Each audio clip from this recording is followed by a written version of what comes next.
sejahtera saudara-saudara, kembali lagi di dalam program Renungan Harian pada hari ini bersama saya, Penatua Alfian Dito Yulian Diki.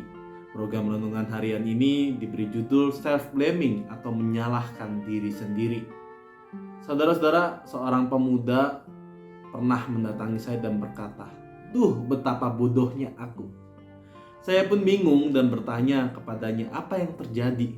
Ia pun menjawab, "Saya tadi berkata kasar kepada pacar saya dan dia pun tersinggung." Saya pun bertanya, "Apakah sudah minta maaf?" "Sudah," jawab pemuda itu. "Lalu apakah dimaafkan?" "Ya, sudah dimaafkan." Setelah itu pun kami makan bersama dan sempat tertawa bersama.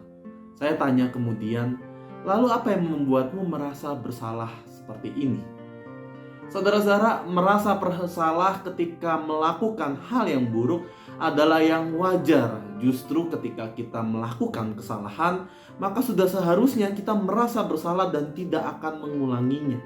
Tetapi hal yang tidak wajar adalah ketika kita justru menyalahkan diri sendiri dan rasa bersalah itu merasa terlalu dalam sehingga kesalahan tersebut justru menjadi beban pikiran kita yang terus-menerus membebani pikiran kita, menghantui pikiran kita, dan bahkan membuat kita merasa terpuruk. Ciri utama menyalahkan diri sendiri yang terlalu berlebihan adalah ketika terjadi konflik di dalam diri kita. Orang yang melakukan self-blaming ini akan terus menjadi merasa bersalah, mudah merasa bersalah ketika ia melakukan kesalahan kecil. Ia menjadi gelisah, ia menjadi terus menyalahkan diri sendiri, dan seringkali menyalahkan diri sendiri sangat erat kaitannya dengan rasa takut yang dibuat oleh diri sendiri. Tidak jarang perasaan menyalahkan diri sendiri juga hadir di dalam peristiwa kedukaan di mana kita merasa tidak mampu memberikan yang terbaik bagi orang yang kita kasihi yang telah pergi tersebut. Kita merasa bahwa kita kurang mencintainya selama masa hidupnya, ataupun kurang merawat pada masa sakitnya, ataupun terlambat memanggil dokter, bahkan merasa bersalah karena merasa bahwa saya salah mengambil tindakan untuk orang yang saya kasihi. Menurut Pendeta Andar Ismail, rasa bersalah tersebut memiliki banyak variasi, mulai dari rasa bersalah yang berlangsung hanya beberapa hari, ataupun ada juga perasaan rasa bersalah yang menyalahkan diri tersebut dan bahkan bertahan bertahun-tahun, bahkan dikatakan seumur hidup. Rasa bersalah itu tersebut terus menghantui dalam pikirannya. Bahkan tidak jarang ada orang yang terus merasa bersalah tersebut bahkan ingin mengakhiri hidupnya. Pertanyaannya adalah bagaimana kita merespon self-blaming ini di dalam kehidupan kita menurut Alkitab.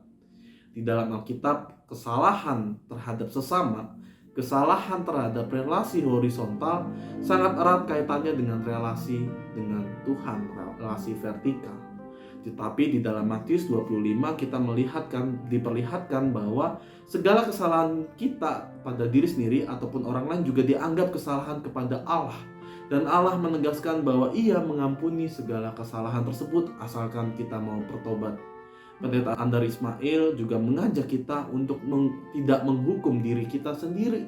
Sebab siapakah kita sampai merasa berhak menjatuhkan hukuman atas diri sendiri? Justru itu adalah kewenangan Allah dan biarlah Allah yang menghakimi kita. Tetapi pernyataan Allah adalah penghakiman Allah itu adalah berbuah pengampunan jika kita mau bertobat dan turut kepada firman Tuhan. Kita memang bersalah pada hal-hal yang kita akui bahwa kita melakukan kesalahan, tetapi tidak perlu juga untuk sampai menghakimi diri sendiri. Kristuslah yang menghakimi kita dan tidak perlu kita membenarkan diri. Namun yakinlah bahwa ketika kita mengaku atas kesalahan yang telah kita perbuat, maka sejatinya Kristus mengampuni kita. Ia memaafkan kesalahan kita sendiri. Rasa bersalah itu memang perlu agar kita mampu membentuk diri menjadi lebih baik lagi, mencoba mencari apa yang harusnya kita lakukan agar kita menjadi pribadi yang lebih bertumbuh.